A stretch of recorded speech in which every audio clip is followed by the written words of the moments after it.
மத்திய அணுசக்தித்துறை கட்டுப்பாட்டில் இயங்கி வரும் கல்பாக்கம் கேந்திரிய வித்யாலயா பள்ளியில் சுற்றுப்புற கிராம மாணவர்களுக்கு வழங்கி வந்த இடஒதுக்கீடு நிறுத்தி வைக்கப்பட்டதை கண்டித்தும் திரும்ப நடைமுறைப்படுத்த வலியுறுத்தியும் அப்பகுதி சமூக ஆர்வலர்கள் கோரிக்கை.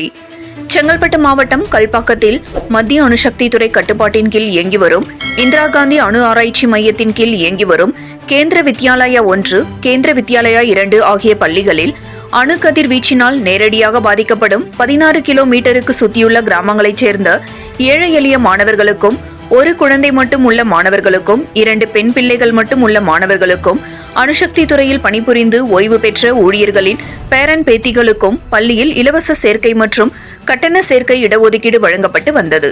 ஆனால் தற்போது அந்த சலுகைகள் ரத்து செய்யப்பட்டு சுற்றுப்புற கிராம மாணவர்களுக்கு பள்ளியில் இடமில்லை என மத்திய அரசு அறிவிப்பை வெளியிட்டுள்ளது. இதனால் ஏமாற்றமடைந்த அப்பகுதி இளைஞர்கள் மீண்டும் இடஒதுக்கீடு வழங்க வேண்டும் என கோரிக்கை மனுவை பள்ளி முதல்வரிடம் அப்பகுதி இளைஞர்கள் வழங்கி அதிகாரியிடம் எடுத்துரைக்க வேண்டும் என்று கேட்டுக்கொண்டனர். இதனைத் தொடர்ந்து செய்தியாளர்களை சந்தித்த அவர்கள், அணு கதிர்வீச்சினால் நேரடியாக பாதிக்கப்படும் சுற்றுப்புற கிராம மாணவர்களுக்கு மீண்டும் இடஒதுக்கீடு வழங்காவிட்டால் சுற்றுப்புற மக்களை ஒன்று திரட்டி மிகப்பெரிய போராட்டத்தை நடத்தப்போவதாக சமூக ஆர்வலர்கள் தெரிவித்தனர். ஜியோ ஒரு வாரத்துக்கு முன்னாடி ஜியோ பாஸ் பண்ணிட்டோம், இந்த மாதிரி அந்த கிராண்ட் சைல்டு அதை நாங்கள் கேன்சல் பண்ணிட்டோம் அப்படின்றாங்க. இது வன்மையாக கண்டிக்கிறோம். இதை உடனே தடுத்து நிறுத்திட்டு பழைய முறைப்படி இதை நம்ம செய்யணும். இதை நம்ம கேட்டுக்கிறோம்.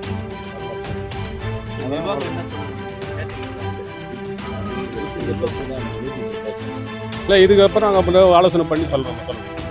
அவங்க மீட்டிங் போட்டிருக்காங்க, அதை போட்டுட்டு நாங்கள் உங்களுக்கு டைம் கொடுங்கன்னு கேட்டிருக்காங்க. அப்படி நம்ம கொடுக்கலன்னா அதை நம்ம முறைப்படுத்தி நமக்கு செய்யலைன்னா அடுத்த கட்ட நடவடிக்கை போராட்டம் தான் நமக்கு நடைபெறும். செங்கல்பட்டு மாவட்டம் சுற்றுப்புற கல்பாக்கம் கிராம மக்கள் சார்பாக கல்பாக்கத்தின் கீழ் இயங்கும் KV1, KV2 பள்ளிகளில் புதிதாக ஒரு ஜியோ பாஸ் பண்ணியிருக்காங்க. என்ன ஜியோனா, ஏற்கனவே இருந்த கிராண்ட்ஃபாதர்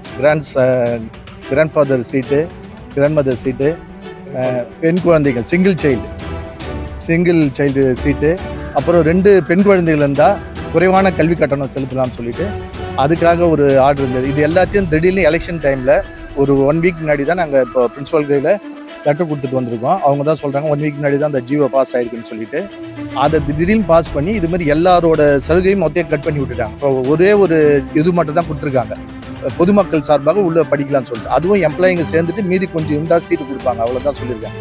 இதனால பொதுமக்கள் வெளியே இருக்கிற சுற்றுப்புற கிராம மக்கள் இருக்கிற மாணவர்கள் இது ரொம்ப பாதிக்கப்படும்.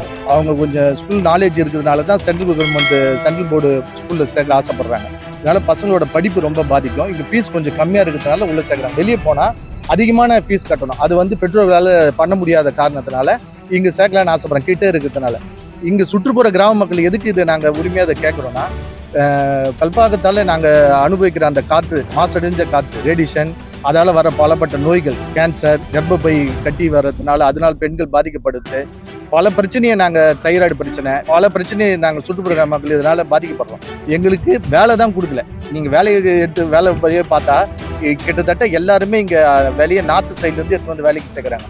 அட்லீஸ்ட் இந்த சீட்டுகள் குழந்தைங்களை படிக்க வச்சாச்சும் நாங்கள் எங்கள் பசங்களை முன்னேற்றலான்னு பார்த்தா அதுக்கும் தடை போட்டு எங்களை பாதிப்பு உள்படுத்துகிறாங்க. இதை நாங்கள் இதோட விடப்படுத்தல இப்போ மனு கொடுத்துருக்கோம். இது சார்பாக அடுத்தது கலெக்டருக்கோம் இன்னும் அடுத்த கட்ட நடவடிக்கை எடுக்கணும்னு சொல்லிட்டு நாங்கள் ஒற்றுமுறை இளைஞர்களும் எல்லாம் சேர்ந்து முடிவெடுக்க போகிறோம். இது ஏற்கனவே நாங்கள் இதுக்கு முன்னாடி எல்லாரும் சேர்ந்து சுற்றுப்புற கிராம மக்கள் நாங்கள் பண்ணும்போது எங்களை அரெஸ்ட் பண்ணி வேலூர் ஜெயிலில் நான் கிட்டத்தட்ட 15 நாள் இருந்தேன். என் கூட சில நண்பர்களும் இருந்தாங்க. கிட்டத்தட்ட ஒரு 300 பேர் நாங்கள் இருந்தோம் அதில். அதனால நாங்கள் எங்கேயும் இப்போ வேலைக்கும் போக முடியல, பாஸ்போர்ட் எடுக்க முடியல. எங்கே போனாலும் எங்களுக்கு அந்த எஃப்ஐஆர் ஃபைல் ஆயிருக்கு. அந்த கேஸும் இன்னும் இதுவரையும் பண்ணல. நாங்கள் கிராம மக்களுக்காக தான் பாடுபடுறோம். ஒரு ஸ்கூல் சீட்டை கூட எங்களுக்கு தடுத்து இது மாதிரி ஒரு புதிய ஜியோ பாஸ் பண்ண நிர்வாகத்தை ரொம்ப கண்டிக்கிறோம். இதை உடனடியாக ரத்து செய்யணும். ரத்து செஞ்சுட்டு சுற்றுப்புற கிராம மக்களுக்கு அந்த குழந்தைகளுக்கான பள்ளி இதுவை நல்லபடியாக படிக்க வச்சு நல்ல வேலையை தருமாறு நல்லபடி கேட்டுக்கொள்கிறோம்.